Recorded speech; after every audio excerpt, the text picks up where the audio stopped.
আমাকে বলছে, আমার মাকে বলছে ভালোই তো পেয়েছেন, মেয়েকে বাজারে বার করেছেন, টাকা দিয়ে যাচ্ছে, আমরা কি কিছু জানি না নাকি? আমরা সব জানি।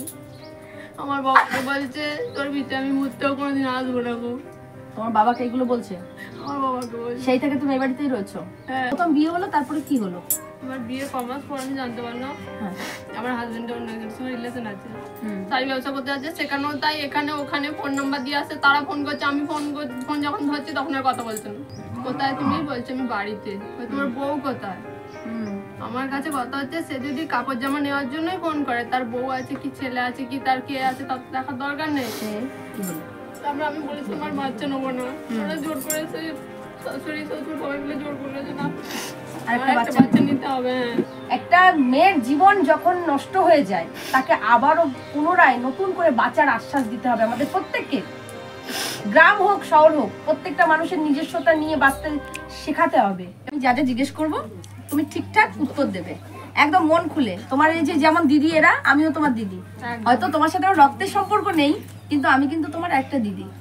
শুধু রক্তের সম্পর্ক নয়, অন্তের যে অন্তরঙ্গ সম্পর্ক, সেটাই হচ্ছে অন্তরের সম্পর্ক, ভালোবাসার সম্পর্ক। তোমার খারাপের জন্য আসেনি। আমিও চাই তুমি সুখে থাকো, তুমি ভালো থাকো, ঠিক আছে? সেই ক্ষেত্রে তোমার বাড়িতে এসছি আজকে। আমি যা যা জিজ্ঞেস করবো তুমি একটু বলবে, আমরা শুনবো সেটা। তো তোমার নাম বলো। আচ্ছা, তোমার বিয়ে হয়েছে কত বছর? 9 বছর। কোথায় বিয়ে হয়েছে? হ্যাঁ, আচ্ছা আচ্ছা। ওই বাড়িতে কে কে আছে? শ্বশুর, শাশুড়ি, আমার স্বামী আর আমার দুটো ছেলে। আমি ওই বাড়িতে থাকতাম তখন। আচ্ছা, দুটো ছেলে। ছেলে দুটোর বয়স কত? ছেলে দুটো একটা 9 বছর হবে, হ্যাঁ, আর একটা হচ্ছে 4 পূর্ণ হয়ে 5-এ পড়বে। আচ্ছা, আমার যে ভিডিও করে, তোমাকে যদি কোনো নির্যাতন করে শ্বশুর বাড়ির লোকেরা, কি তোমার উপর কি হয়েছে সেটা যদি আমি ফেসবুকের মাধ্যমে সবাইকে দেখাই, যেটা তুমি দেখেছো, সেটা কোনো আপত্তি নেই তো? সবাই তোমার সমস্যা, তোমার যা সমস্যাটা, তোমার বর যা করেছে, পরিবার যা করেছে, সেটা আমি জানাতে চাই। প্রত্যেক মানুষের সমস্যাটা পাবলিককে জানাতে চাই, কারণ এরকম মানুষ অনেক ফেসে আছে। তুমি খালি খালি বাবার বাড়িতে নেই, কিছু তো হয়েছিল তোমার সাথে, সেই জন্য তো তুমি রয়েছো। আচ্ছা ঠিক আছে, ওই বাড়িতে তোমার মূলত কি সমস্যা যার কারণে তুমি বাবার বাড়িতে রয়েছো?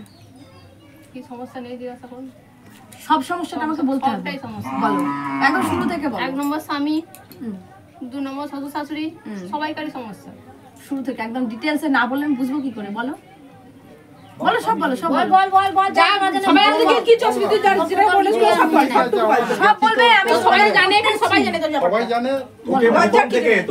প্রথম থেকে যে কেসগুলো হয়েছিল সেই কেসগুলো তুই দিদিকে করে বল। স্বামীর যে বক্তব্য, যে তোর স্বামীর যে একটা অ্যানসার, যেটা প্রথম থেকে যেটা করেছিল তোকে প্রথম থেকে কি জন্য এখানে তুই এসেছিলি বা কি জন্য নিয়ে আসা হয়েছিল, সেটা থেকে তুই প্রথম থেকে শুরু কর। কেঁদো না, তুমি আমাকে বলো, বলো তোর পয়সা কি আছে? আমরা তো দেখি সেখানে, আমরা তো কার জানি। কথাটা একটু ভালো করে বল, আর কিছু কার কথা বল। যাকে নিয়ে তুই থাকতে যাই তার কথাটা বল আগে, শ্বশুর শাশুড়ির কথা বলতে ছেড়ে দে। যাকে নিয়ে যার সঙ্গে থাকবে বলে সেই এটা মানুষটা ভালো না, তবে থাকতে মন যায়। বলুন আমরা কথা বলবো। কেঁদো না, কেঁদো না, বলো বলো বলো। আসলে জানতে এসছি, প্রথম বিয়ে হলো, তারপরে কি হলো? আমার বিয়ে কমাস পর আমি জানতে পারলাম আমার হাজবেন্ডের অন্য একজনের সঙ্গে রিলেশন আছে। তার নাম? না, আমি জানি না। কোথায় তার বাড়ি? কোথায় তার বাড়িটা? হচ্ছে উতলায়, আমতলায়। আচ্ছা, সে কি বিবাহিতা? হ্যাঁ, তার বাচ্চা আছে। আচ্ছা, তার হাজবেন্ড আছে? হ্যাঁ আছে। আচ্ছা, তারপর কি হলো? তবে এটা নিয়ে অশান্তি শুরু হলো। ফোন করতো, আমি ফোন করলে ফোনটা কেটে দিত, বন্ধ হতো না। মানে কথা বলে বাইরে থাকলে পরে? না, বাইরে থাকলে না, মানে আমার স্বামী যখন বাড়িতে আসতাম সবাই ফোনে সে ফোন করছে, আমি ফোনটা ধরছি, সে কেটে দিচ্ছে। আচ্ছা, আমি বারবার জিজ্ঞাসা করলাম যে এটা কে ফোন করেছে। তখন আমাকে একটাই উত্তর, এ করেছে, ও করেছে, উল্টো পাল্টা নানা রকম কথা। ভয় নেই, নানা রকম কথা আমাকে বলতো। ভয় নেই, বলো। নানা রকম কথা আমাকে বলতো, দিয়ে আমি বলতাম যে কে? আমার শ্বশুর শাশুড়িকে কথাটা বললে শ্বশুর শাশুড়ি বলতো ছেলে মানুষ, বাইরে কাজ করলে, বাইরে কি করছে সেটা ঘরের বউয়ের দিকে খোঁজ রাখলে চলবে না। এটা কখনো আমি আমার স্বামীকে অন্য কারো হাত ছেড়ে দিতে পারি? না না না না, পারো না। তারপর বলো। এটা নিয়ে এটা কমাস পরে হলো? এটা হবে ওটা 6-7 মাস পর হয়েছে। এটা ঘটনাটা বিয়ে 6-7 মাস পর। তারপর বলো। এরকম যে ঝামেলা হতেই থাকে তখন আমার বাচ্চা তো হয়নি না, তখন? তখন আমার বাচ্চা এসে গেছিল, বাচ্চা এসে গেছিল, আচ্ছা। বড় ছেলে যখন পেটে দিয়ে তারপরে আমি ভাবলাম যে ঠিক আছে অত অশান্তি হচ্ছে, ঝগড়া হচ্ছে, আমি বললাম, বোঝালাম যে দেখো বিয়ে হয়ে গেছে, তুমি বিয়ের আগে কি করেছো, তুমি দেখতে যাবো না, ছেড়ে দাও, বিয়ে হয়ে গেছে এখন তুমি আমার সাথে ভালো থাকো। আমি কি ভুল কিছু বলেছিলাম? না না না না। তারপর ও বলে হ্যাঁ আমি সব ছেড়ে দেবো, আর কোনো অসুবিধা কিছু হবে না, আমি সব ছেড়ে দেবো। আমাকে বললো, বোঝালো, ঠিক আছে। 1 মাস 2 মাস যায়, আবার সব মানে ঠিক, মানে আমার সামনে ফোন করছে না, সেও আমার সামনে ফোন করছে না, ঠিক আছে। আবার যাকে তাই, কমাস পর আবার যাকে তাই, ওরকম হলো দিয়ে হতেই থাকে। ছেলেটা হলো, বাচ্চাটা হলো, বড়টা হলো, হওয়ার পরও সেই একই কথা, ওর মা বাবারা একই কথা, কে কি করছে জানতে গেলে চলবে না, অমুক তমুক এটা নিয়ে। আর ওর মা বাবার আমি একটা দোষ বলি, মানে আমার বাবার বিয়ের সময় আমাকে 2.5-3 ভরি গয়না দিয়েছিল, আর বলেই দিয়েছিল যে খাট বিছানা আলমারি দিতে পারবে না, দান দিয়েছিল। আর খাট বিছানা আলমারি দিতে পারবে না বলেছিল, কিন্তু ওরা আলমারির জন্য না খাটের জন্য টাকা দিয়েছিল, সেজন্য আমার 5,000 টাকা আমার বাবা দিয়েছিল। আচ্ছা আচ্ছা। দিয়ে সেটা নিয়ে আমাকে প্রতিনিয়ত কথা শোনাতো, আমাকে শোনানো বলতো যে আমার শাশুড়ি মা, ও শাশুড়ি মায়ের যে ভাই, তার মেয়ের বিয়েতে অনেক কিছু দিয়েছে, সেটা নিয়ে আমাকে কেমন ভাবে কথা শোনাতো। আমার দাদা এত গরিব, আমার দাদা এই দিয়েছে, আমার দাদা ওই দিয়েছে, আমার দাদা সেই দিয়েছে, আমি এমন ঘর থেকে মেয়ে নিয়ে এলাম, সে কিছু দিল না। তাদের যদি দাবিটা সেটাই থাকতো, তারা বিয়ের সময় বলতে পারতো। তারপরে এত অশান্তি ঝামেলা করার পর তার তো আমার বাবা যে আবার খাট দিয়ে এলো, আমার বাবা যে মেয়েটাকে এরকম করে কথা শোনাচ্ছে, অশান্তি করছে, যে দিয়ে এলো, সেটা নিয়ে হলো। এরকম প্রতিনিয়ত প্রত্যেকটা জিনিস নিয়ে কথা, খোটা দিত শুধু খোটা। আমি তো বলতাম যে ঠিক আছে দেখুন, বেসিক্যালি খোটাটা কে দিত? শাশুড়ি না শ্বশুর? শাশুড়ি। আচ্ছা। শাশুড়ি দিত খোটাটা এরকম করে। বড় ছেলেটা হয়ে যাওয়ার পর আমি ভাবলাম যে হয়তো সব ঠিক হয়ে যাবে, সে আবার ঝামেলা, আবার সেই নিয়েই ঝামেলা দিয়ে বছর সেই ঝামেলা চলতেই লাগলো। এখানে বাবাকে মাকে বলতে পারিনি, কারণ বুঝতে পারছেন এই ফ্যামিলি থেকে বিয়ে দিতে, বা আমাকে বলবো তারা আবার কষ্ট পাবে। ঠিক, আমি সেই হিসেবে চুপচাপ চেপে গেলাম, কথাটা কিছু বললাম না। তারপর যখন আবার যখন প্রচন্ড অশান্তি শুরু হলো, তারপর আমি মানে আমার এমন একটা পরিস্থিতি চলেছিল, তখন ছেলেটা বছর বিয়েকে আমার এই টেনশন করে কাউকে কিছু বলতে না পেরে শ্বাসকষ্ট আরম্ভ হলো। আচ্ছা, এমন শ্বাসকষ্ট আরম্ভ হলো, আর অজ্ঞান হয়ে যেত। আচ্ছা, থাকতে দিয়ে সেটার জন্য দিয়ে একদিন খুব ওরকম কষ্ট হচ্ছিল। দিয়ে তখন আমার মা ফোন করেছিল, ওদিকে জিজ্ঞাসা করছে যে কি হয়েছে, তখন ওরা বলছে যে কিছু হয়নি। তখন আমার ওই বাচ্চার ছেলেটা আমার বলেছে, ওদিকে আমার মায়ের ফোনটা ধরে বলেছে দিদি আমার মাকে এখান থেকে নিয়ে যাও, আমার মা কেমন করছে। আচ্ছা, সেটা শুনে আমার মা ফোন করেছিল ওদিকে, ধরার পর তখন বলছে ঠিক আছে নিয়ে যাচ্ছি, হসপিটালে নিয়ে যাচ্ছি। সে আমাকে বর্ধমানে নার্সিংহোমে নিজে ভর্তি করেছিল। সে ভর্তি করার পর আমাকে বললো ওগুলো ইচ্ছা করে করছে, কল্লা করে করছে, ওটা কোনো ইয়ে নয়, নাটক করে করছে। অথচ নার্সিংহোমে আমাকে 5 দিন ভর্তি রাখা হলো। আচ্ছা, ওখান থেকে যখন ছাড়িয়ে নিয়ে আসা হলো, নিয়ে আসার পর যে ডাক্তারকে দেখানো হলো, আমার কাছে এখন সার্টিফিকেট নাই, আমার সব ওখানে আছে, নাহলে আমি আপনাকে সব দেখাতে পারতাম। আচ্ছা ঠিক আছে। ডাক্তার আমাকে বললো যে আমার মা বাবা সবাইকে সামনেই বলেছিল যে এরকম মেয়েটাকে এরকম অত্যাচার করলে, এরকম ইয়ে করলে মানসিক রোগী হয়ে যাবে, এত কষ্ট দিলে। আমার মা বাবা বুঝিয়ে বললো যে দেখ এরকম করিস না, যা হচ্ছে ওদিকেও বললো যে ওই মেয়েটাকে আমার সাবধানে রেখো, এত কষ্ট দিও না। তুমি ছোট এবারে? হ্যাঁ ছোট, আমি বড়। তোমরা 3 বোন? না 2 বোন, ওটা আমার যা। আচ্ছা আচ্ছা। এত কিছু বলার পর তারপরেও ওদের সে অত্যাচার কমে না, সেই যে সেবাটা অশান্তি হলো, খুব অশান্তি হলো। এখান থেকে আমার বাবা মা, আমার দিদি, আমার জামাইবাবু গিয়েছিল বলে, আমার দাদা, ওই দাদা ছিল, দাদা গেছিল, দিয়ে ওরা যে সব মিটমাট করে দিয়ে এলো, ওখানে বাটির লোক এসেছিল, করে দিয়ে আসার পর সব ঠিক হয়ে গেল। আবার 2 দিন পর আবার আমাকে বলছে যা তোর দাদাকে ডেকে নিয়ে আয়, তো জামাইবাবুকে ডেকে নিয়ে আয়, কত সাহস আছে, কেটে কুচিয়ে রেখে দেবো, ডেকে নিয়ে কাকে কত ডেকে নিয়ে তোর কে আছে দেখবো, তোকে মেরে ঝুলিয়ে দেবো। আচ্ছা, তারপর বলো। কেঁদো না, আমি আছি তো, নিয়ে এসেছি তো একটা কিছু করার জন্য এসেছি। কেঁদো না বোন, যা হয়েছে কেঁদো না, বলো। যা বলেছে হ্যাঁ সেটাই বলি, খারাপ কথা আমরা চলো বল। খারাপ কথা মুখে অনেক বলে। দিদি তো বলছে, ও তো দিদি হচ্ছে সম্পর্ক আমার, দিদি তো বল না, বলো, কেঁদো না। শোনো, যা বলেছে শোনো, তুমি বলো অনেক দূর থেকে এসেছি, বাড়ি ফিরতে হবে, তুমি কাঁদলে পরে দেরি হয়ে যাচ্ছে না, কথা বলতে পারবে না। শোনো বোন, কেঁদো না, বলো, সব বলো, তারপর বলো। এরকম করে সবসময় আমাকে বলতে থাকে। আমি আমাকে বলি মা দেখো আমি তোমরা সেরকম করে বলেছিলে বলে আমাকে এইভাবে বলে।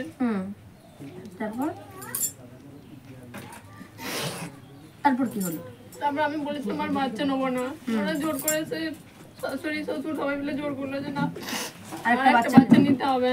হ্যাঁ, একটা বাচ্চাতে হয় না, কোথাও থেকে কিছু হয়, দুর্ঘটনা এরকম করে আমাকে বললো। ঠিক আছে, ওই বাচ্চাটা হলো, হওয়ার পর বাচ্চাটা একটু বড় হলো, তা আমি নিজে ইনকাম করার জন্য নিজে ছেলে পড়াতে যেতাম পাশের গ্রামে। আচ্ছা, টিউশন করতে? হ্যাঁ, টিউশন পড়াতে যেতাম। হলো মাঝে মাঝে আমাকে একবার আলাদা হয়ে যেতে হয়েছিল, আলাদা করে দিয়েছিল এখানে অশান্তি হয়ে যাওয়ার পর। যেখানে চাল নাই কিছু নাই, আমি খেতে পারছি না, ওরা ঠিক ভালো থাকছে। আমি এখানে এসে পুজোর সময় মাকে বলছি, মা পুজোতে এসেছি।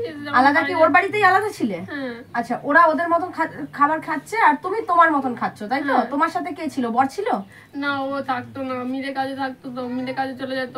ও আসতো যখন তুমি তো আমার তো মায়ের বাচ্চাকে কাছে নিয়ে। যেত। ছোট বাচ্চা হলো তখন? না, ছোটটার আগে বলছি। আচ্ছা, তারপর বলো। বড়টাকে নিয়ে খুব থাকতো। অভাবে সংসার চললো, এভাবে তোমার বাবা মাকে তুমি খবর দিলে যে মা আমার সংসার চলছে না, তখন এই বাড়িতে না, খবর দিলাম না, আমি এসেছিলাম পুজোতে। আচ্ছা। দিয়ে আমি পুজো থেকে বাড়ি যাওয়ার সময় মাকে বলছি, মা আমাকে 2টা চাল দেবে, আমি 3 দিন খাইনি, রান্না করে খাবো। ওই দেখো আবার কাঁদে মেয়ে। কেঁদো না, বলো, কেঁদো না, কাঁদলে বলবে। কাঁদলে বলতে পারবে না তো, তুমি বলো, আমি এসেছি শোনার জন্য তোমার কাছে। মা আমাকে 2টা চালও দিয়েছিল ব্যাগে। আচ্ছা, আমি ঠিক চাল আছে। নিয়ে গেছিলাম বলে আমাকে বলছি চাল দিয়েছে, গুলো তো মাকেই বলবি চাল দিয়ে যেতে। আমার বড় বলছে, আচ্ছা, তারপর মাকেই বলবি চাল দিয়ে যেতে। তারপর তারপর বলো, এরকম করে কতদিন চললো? মাস খানিকের পর চললো। তারপর বড় তারপর আবার ঠিক করে নিল, আবার এক কাছে করে নিল। আচ্ছা, একসাথে করে নিলে? হ্যাঁ, নিল, নেওয়ার পর আবার সেই অশান্তি হতে থাকে, অশান্তি হতে থাকে। আচ্ছা, আর ছোট বাচ্চাটা হলো, তারপরে আমি যখন টিউশন পড়াতে শুরু করলাম, একটা কাজ করতাম, দিয়ে সকালবেলা টিউশন পড়াতে চলে যেতাম, কাজ ছেড়ে দিয়ে আবার টিউশন পড়িয়ে এসে আবার রান্না বাড়া করতাম। আমি টিউশন পড়াতে গেছি, তো বাড়িতে সবাইকে জিজ্ঞাসা করলাম যে আমার ছেলেটাকে তাহলে দেখে রাখবেন, বললো হ্যাঁ দেখে রাখবো, তুই যা। তারপর আমার ছেলেটা, ছোট ছেলেটা আমার শাশুড়ির কাছে ছিল। আমার ছোট ছেলেটা শাশুড়ি কি করেছিল আমি ঘটনাটা জানি না, আমার ছেলেটা জলে ডুবে গেছিল, পুকুরের জলে ডুবে ভেসে উঠেছিল। তারপর তাকে নিয়ে আরামবাগ হসপিটালে 5 দিন ভর্তি ছিলাম। তারপর বাঁচলো তো? ছেলে বাঁচলো? আচ্ছা, ওই যে বাচ্চাটা করেছিল, ওই বাচ্চাটা। আচ্ছা, আচ্ছা, আচ্ছা, তারপর বলো। তারপর তাকে নিয়ে এখানে ডাক্তার দেখাতে এসেছিলাম, যে একটা শিশু ডাক্তারকে দেখাবো, এখানে দেখাতে এসেছিলাম। দিয়ে দেখি আমার বাড়ি যাওয়ার কথা ছিল মঙ্গলবার দিন। আমি বরকে ফোন করে বললাম যে আমিও হসপিটালে কদিন ছিলাম, আমার শরীরটা খারাপ লাগছে। আচ্ছা, এই মতো অবস্থায় সেই পরকীয়টা কি চললো? ওটা চলেই যাচ্ছে, মাঝে একবার ওটা বাদ দিয়ে আবার শাড়ির ব্যবসা ধরলো। আচ্ছা, মানে মিলে কাজ ছেড়ে দিয়েছে, শাড়ি ব্যবসা করলো। শাড়ি ব্যবসা করতে যাচ্ছে, সেখানেও তাই, এখানে ওখানে ফোন নাম্বার দিয়ে আসে, তারা ফোন করছে, আমি ফোন যখন ধরছি তখন আর কথা বলছে না। একদিন ফোন করেছে, আমি বলছি যে আমার সামনে তুমি ফোনটা ধরো, আমার সামনে তুমি ফোনটা ধরো। আমি বসে আছি, আমার সামনে ফোনটা ধরেছে, আমি যে স্পিকারে দাও, স্পিকারে দেওয়ার পর সে জিজ্ঞাসা করছে কোথায় তুমি? বলছে আমি বাড়িতে। তোমার বউ কোথায়? আমার কাছে কথা হচ্ছে, সে যদি কাপড় জামা নেওয়ার জন্যই ফোন করে, তার বউ আছে কি, ছেলে আছে কি, তার কে আছে, তার দেখার দরকার নেই, তাহলে সে বলবে কেন? যে এরকম অবস্থা হলো। তারপর আবার ওই ছেলেটা যখন ডুবে গেলাম, যখন ডাক্তার দেখাতে ছিলাম, মঙ্গলবারে যাওয়ার কথা ছিল, আমি শুধু একটা কথাই বললাম যে দেখো আমি হসপিটালে ছিলাম, তো আমার শরীরটা খারাপ লাগছে, আমি মঙ্গলবারে যাবো না, আমি বৃহস্পতিবার দিন যাবো, বাবা দিয়ে আসবে, আমি সেটাও বললাম। আমাকে বললো তোকে আর কোনোদিন আসতে হবে না, তুই দূরে ছেলেকে নিয়ে ওখানেই থাকবে। আচ্ছা, এত অশান্তি হচ্ছিল বলে আমার বড় ছেলেটাকে আমি এখানে রেখে গেছিলাম। আমার বড় ছেলে আমার বাবার ঘরে 3 বছর আছে। আচ্ছা, তোমার যখন বাচ্চা ডুবে গেল সেই পরিস্থিতিতে তুমি এই বাড়িতে চলে এলে বাচ্চাকে নিয়ে? না, তখন আমি হসপিটালে গেছিলাম, তো হসপিটাল থেকে বাড়ি এলাম, আসার পর এখানে দেবেন ব্যানার্জি নামে একটা শিশু ডাক্তার বসেন। আচ্ছা, মোগরার ঢালে। আমি বাড়িতে সবাইকে বললাম যে আবার শিশু ডাক্তার দেখানো দরকার ছিল। বললো ঠিক আছে, তোর বাপের বাড়িতে যা, যে তাহলে দেখিয়ে নিয়ে আসবি। এসে দিয়ে গেল আমার বর। আচ্ছা, দিয়ে যাওয়ার পর এইসব ঘটনা হয়েছে, যে আমাকে বলছে তোকে আর কোনোদিন আসতে হবে না, তুই ওখানেই থাকবে যা, 2টো ছেলে নিয়ে তুই ওখানেই থাকবে যা। খুলে বলতে হবে তো, বলো ভাষাগুলো যেগুলো বলো বলো বলো। আমাকে বলছে যে আমাকে বলছে তুই থাকবে যা, তুই ওখানে নাম করে বেড়া গেলে, তোর বাবা আমার ব্যবসা করে, তোকে নিয়ে ব্যবসা করে তোকে ভাত খাওয়াবে। আচ্ছা, বলছে নাং করে বেড়া, ব্যবসা, তোর বাবা ব্যবসা করে তোকে দিয়ে ব্যবসা করে তোকে খাওয়াবে, তাই তো? এই কথাগুলো বলছে? আরো বলেছিল যেগুলো ভালো। আরো কি বলেছে বলো? তারপর আসে ঝামেলা করে অশান্তি করে আমাকে বলছে, আমার মাকে বলছে ভালোই তো পেয়েছেন, মেয়েকে বাজারে বার করেছেন, টাকা দিয়ে যাচ্ছে, আমরা কি কিছু জানি না নাকি? আমরা সব জানি। আমার বাবাকে বলছে তোর ভিতরে আমি মুহূর্তেও কোনোদিন আসবো না গো। তোমার বাবাকে এগুলো বলছে? আমার বাবাকে বলছে। সেই থেকে তুমি এই বাড়িতেই রয়েছো? হ্যাঁ, যতবার আছে আমাকে একবারও বলে না যে হ্যাঁ গো চলো না যাও। বহুবার এসছে, তারপরে আসার পর এখানে পার্টি নেবে নিয়ে সবাইকে জানিয়েছে। সবাইকে জানার পর সবাই এসে এখানে ডিটেলসটা জেনেছে। জানার পর এখানে এমএলএ নেতা মন্ত্রী সবাইকে জানিয়েছে। সবাই এসছে, সবাই এসে এখানে মেয়ের কাছে এসে শোনার পর তাদেরকে বলেছে তোদের ঝামেলার আমরা সবচেয়ে কি খারাপ কথা জানেন? সবচেয়ে খারাপ ভাষা জানেন ওটাই ও বলছে না বা বলছে না। সবচেয়ে খারাপ ভাষা জানেন? আমার সামনে মানে আমরা তখন গেছি ওখানে ফয়সালা জন্য এও ছিল, আমিও ছিলাম, দুজনেই ছিলাম। তা গেছি, বলছে তোর কি আছে, তোকে 2 বছরে ঘর করি, তোর কি আছে, আর তোকে কি পাবো, তোকে নিয়ে তোর মধ্যে কি আছে, আমি তোকে নিয়ে কি করে ঘর করবো, তোকে ঘর করতে পারবো না, তোর মধ্যে কি আছে, তাহলে এবার ব্যাপারটা বুঝলা তুমি? তোর মধ্যে কি আছে? আমরা বহুজন গিয়েছিলাম আমরা এখান থেকে মীমাংসা করে মেয়েটাকে পাঠানোর জন্য। সেখানে তারা যেভাবে তার প্রশ্ন তার ইয়ে তোমার ওই বাড়িতে কি কি আছে? আমার ওই বাড়িতে অনেক কিছু আছে এখনো। বলো। খাট আছে, দানের সমস্ত জিনিসপত্র আছে। তারপরে আমার ছেলেরা বুঝলো যা যে পেয়েছিল সব, বড় ছেলেটার উপর গয়নাগুলো সব আছে। আচ্ছা, তোমার গয়নাগুলো তো নিয়ে এসেছিলে? ওর গয়না ও নিয়ে এসেছিল। আচ্ছা, আমি পড়েছিলাম, নিয়ে এসেছিলাম, মানে আমি পড়েছিলাম গয়নাগুলো। আচ্ছা, সেই যাও বাঁচা গেছে। আচ্ছা, যেটা তোকে এসে এখানে বন্য ছেলে দিয়ে বদনাম আবার এখানে একবার এসেছে, এসে বললে তুমি একজনের সাথে কি করে বেড়াচ্ছ আমি জানি। আমি কার সাথে কবে তুমি প্রমাণ দেখাও, আমি কার সাথে কি করে বেড়াচ্ছি। দিয়ে কোথা থেকে গিয়ে একটা ফোন নাম্বার নিয়ে এলো, নিজের ফোন থেকে সিম খুললে অন্য সিম পড়ালো, যে একটা ছেলেকে ফোন করেছে, করে বলছে মানে কথা বল, দিয়ে স্পিকার জন্য ফোনটা আমার হাতে দাও, বলছে না দেওয়া যাবে না, যে স্পিকার দিয়েছে, দিয়ে ফোনটা দিয়ে আমার বলছে, আমি বলছি হ্যালো কে বলছেন, বলছে দেখুন না আমি আপনাকে চিনি না, আপনার স্বামী আমার বাড়িতে এসে বলছে যে কালকে আমি তোকে যখন ফোন করবো তখন তুই ফোনটা ধরে বলবি যে হ্যাঁ তোমার সাথে আমার সম্পর্ক আছে। সবার সামনে এখানে সবার তাকে সামনে পিটিয়েছে বলতো, তার বাড়িতে যে পিটিয়েছে। বলছে আমি যদি না বলি, স্পিকার দিয়ে শোনাচ্ছে, সে বলছে পরিষ্কার, বলছে আমি যদি না বলি, ও বলছে যে আবার আমাকে মারবে। তখন আবার নিজে দাঁড়িয়ে, এখান থেকে আমার বর নিজে দাঁড়িয়ে আছে, দাঁড়িয়ে থেকে বলছে আমি যাচ্ছি বাড়ি, যেয়ে তোকে দেখাচ্ছি মজা। ওর বাড়ির ওর এরিয়ার কেউ না? গ্রামে, এটা গ্রামে। আচ্ছা, ঠিক আছে। কোনো নারী অত্যাচার করছে পুরুষ মানুষকে, আর কোনো পুরুষ মানুষ অত্যাচার করছে নারীকে। কোনো শাশুড়ি অত্যাচার করছে বৌমাকে, কোনো বৌমা অত্যাচার করছে শাশুড়িকে। এই তো দিনের পর দিন চলছে, এইগুলোই চলছে আমাদের জীবনে। ঘুম থেকে ওঠা আর সূর্য যতক্ষণ অস্ত না যায় ততক্ষণ এই চলছে। প্রত্যেকটা দিন এক একটা যুদ্ধর মতো মনে হয়। আজকে তোমার কাছে এসছি, আমাকে মন থেকে বলবে তুমি এখনো ঘর সংসার চাও, তুমি কি ওখানে ফিরে যেতে চাও? মন থেকে বলবে। মন থেকে বলছি যে আমাকে ওই আমার দাদার মতো যে কথাগুলো বললো, যে আমাকে ওই কথাগুলো বলছে, তারপর আমি কোন ভিত্তিতে তার কাছে ফিরে যাব? আচ্ছা, আমি শুনতে পেয়েছি, আমি বুঝেছি। তুমি শুধু তোমার সিদ্ধান্ত নেবে, তুমি কি ওই সংসারে ফিরতে চাও না চাও না? কোনোভাবে না? আর একবার সুযোগ দেওয়া যায়? 5 বার সুযোগ দিচ্ছি, আমি পাচ্ছি না, সত্যি আমি পাচ্ছি না। আমি আমার কথা বলবো, আমি চাইবো না কোনো সংসার ভেঙে যায়। আমরা সবাই আমি আমার মতন চেষ্টা করব। সবাই চাইছিলাম যে সংসারটা আমি অনেকবার চেয়েছি বুঝিয়ে। আচ্ছা, বর এখানে থাকলে একটা ছেলে এসে এখানে যদি সরাসরি হুমকি দেয় যে তুই চো, তারপর তোকে আমি দেখবো, তাহলে আপনি বলুন, আপনি বা আমি বা যেই হোক, আমার যদি মেয়ে থাকে সেই আমি মেয়েটাকে কি ভরসায় সেখানে পাঠাবো বা কার ভরসায় আমি রাখবো? ঠিক, রাইট? তো আমি কার ভরসায় পাঠাবো? আচ্ছা ঠিক আছে, কিছু করতে তাহলে পারে। আমরা কি ডিভোর্সের দিকে যেতে পারি? আমার ছেলেগুলো আমি আগে বলতে দাও। তুমি যখন সংসার করবে না সেই ক্ষেত্রে তোমার ওই বাড়িতে যেতে হবে না। এবার তোমাকে তো তোমার বাবা এইভাবে রেখে দিতে পারে না, আমার মনে হয়। তোমার দাদা আছে, ভাই আছে তো? কেউ নেই, আমার পিস্তো দাদা। আচ্ছা, তোমরা শুধু আমাদের কেউ নেই। হ্যাঁ, আচ্ছা, তুমি যেভাবে হোক মা বাবা খেতে পড়তে সারা জীবন দিতে পারে, এমন কিছু দিতে পারে না বলেই পরের ঘরে পাঠায়, তাই তো? তোমাকে এভাবে তো মা বাবা রাখতে পারে না। আর এখন সমাজ অনেক উন্নত, একটা বিবাহিত মেয়ে সে ডিভোর্সি হোক, ডিভোর্সি ছেলের সাথে তাকে বিয়ে দেওয়া যায়। সেইভাবে বুঝতে হবে এটা গ্রাম। তবু আমি বলবো একটা মেয়ের জীবন যখন নষ্ট হয়ে যায় তাকে আবারও পুনরায় নতুন করে বাঁচার আশ্বাস দিতে হবে আমাদের প্রত্যেককে। গ্রাম হোক শহর হোক প্রত্যেকটা মানুষের নিজস্বতা নিয়ে বাঁচতে শেখাতে হবে এবং তাকে সাহায্য করতে হবে যে হ্যাঁ অবশ্যই তোর জীবনের সমাধান আছে, তোর জীবনে বাধা বিপত্তি ছিল, তোর জীবনে অনেক ওঠাপড়া ছিল, তোকে আবারও নতুন করে বাঁচতে হবে। আমাদের সবাইকে পাশে দাঁড়াতে হবে, ওকে এভাবেই সাহায্য করতে হবে।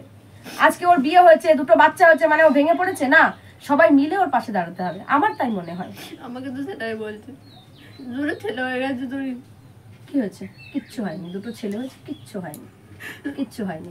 তুমি ওর সংসারে যাবে না তাই তো? আচ্ছা ঠিক আছে, আমি বলবো ওর দুটো ছেলের ভবিষ্যৎ করে দিক। যেহেতু ও সংসারে যাবে না তাই ওকে কিছু দিতে হবে না, ওর দুটো বাচ্চার ভবিষ্যৎ করে দিয়ে ওকে ডিভোর্স করে দিক। কেস কামারি করনি তো? না কিচ্ছু না, ঠিক আছে। আমরা কিচ্ছু করিনি। শ্বশুর বাড়ি তোমার বরেরা কয় ভাই?